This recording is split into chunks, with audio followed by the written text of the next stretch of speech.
So today we have in a 2013 Roadglide with a funny noise. We haven't looked at it properly yet because I'm going to do a video of what we do as we do it and we go along. You'll hear in a second it sounds like a mouse is stuck in the engine or something. We've not investigated any engine mounts, but it sounds internal. We'll let you have a listen, kind of go from there.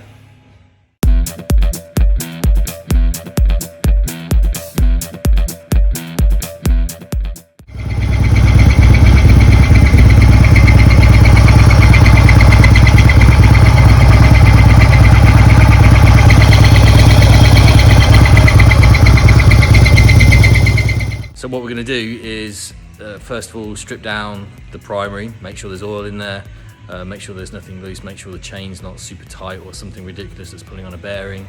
We're going to measure the engine run out, the crank run out, sorry, and check the rockers, check the rocker covers, and make sure nothing's hitting at the top end, and just see what's what. So give me a sec and I'll show you what we found so far.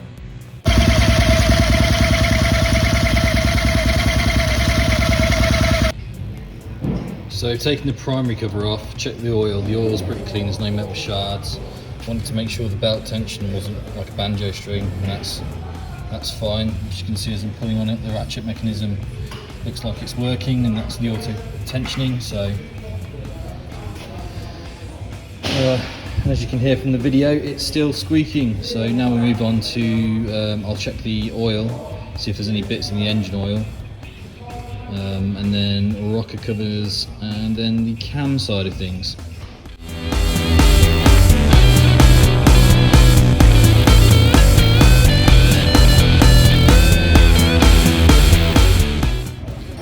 So I've been on this for a couple of hours now. As you can see, I've taken the rocker boxes off just to see if there's any obvious marks where the rockers could be hitting the top. There's nothing. Drop the engine oil, check for any brass bits, metal bits, you know, any filings, give me any clue to see what's going on. There's nothing, it's all good, it's all clean. Taking the cam cover off, just have a look at the cam chain tensioners to see if anything's happened there. They're all good. Yeah, still a mystery, Tomorrow, we're gonna go a bit further. I'm gonna have the pistons, cylinders, I'm going to have this cam chest out and the cams out, check the run out on the crank. We'll have the primary off, the inner primary off, all the clutch and compensator, and then hopefully I'll be at a point where I can bring the bottom end out and split it all. So keep watching.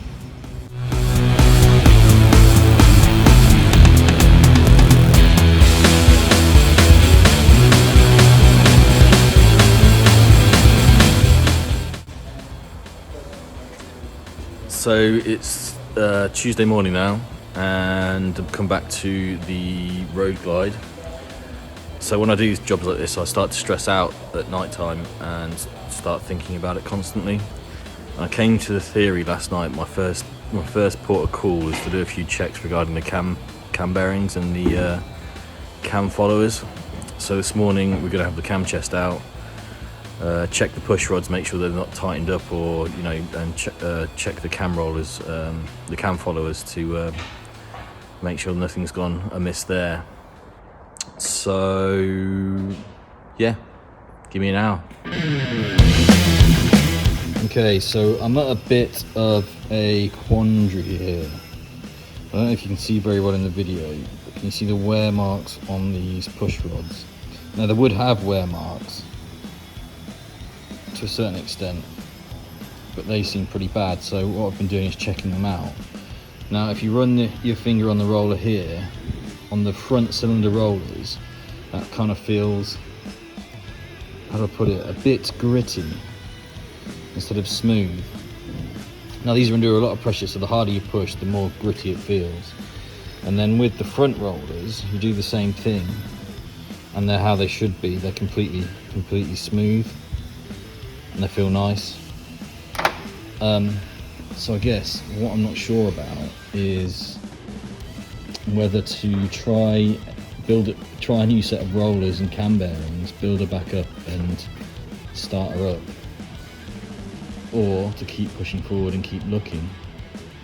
It's a tough decision really, because if it's still making the noise once I've changed these rollers, then I've got to strip it back down to this point again. So I'm going to talk to the customer and see what he wants to do.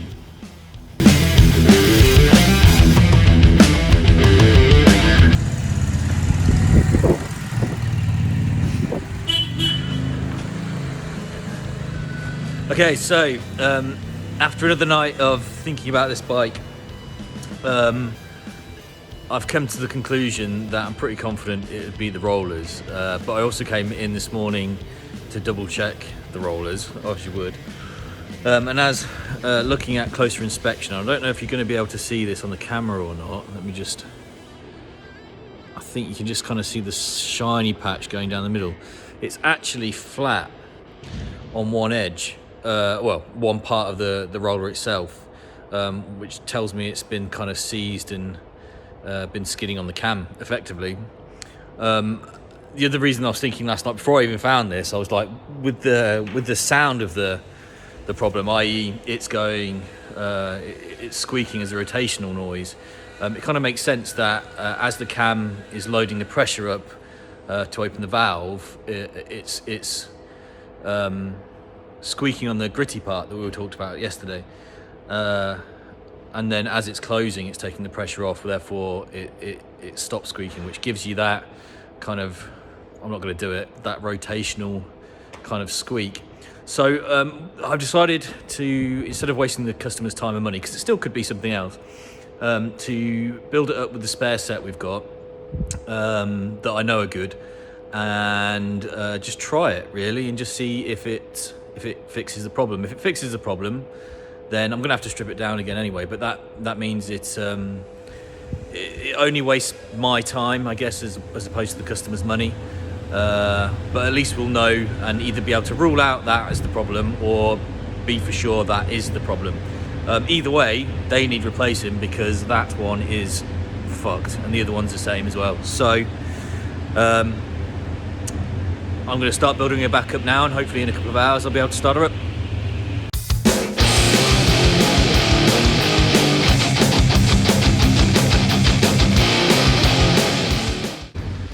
First, we're going to measure the crank run out.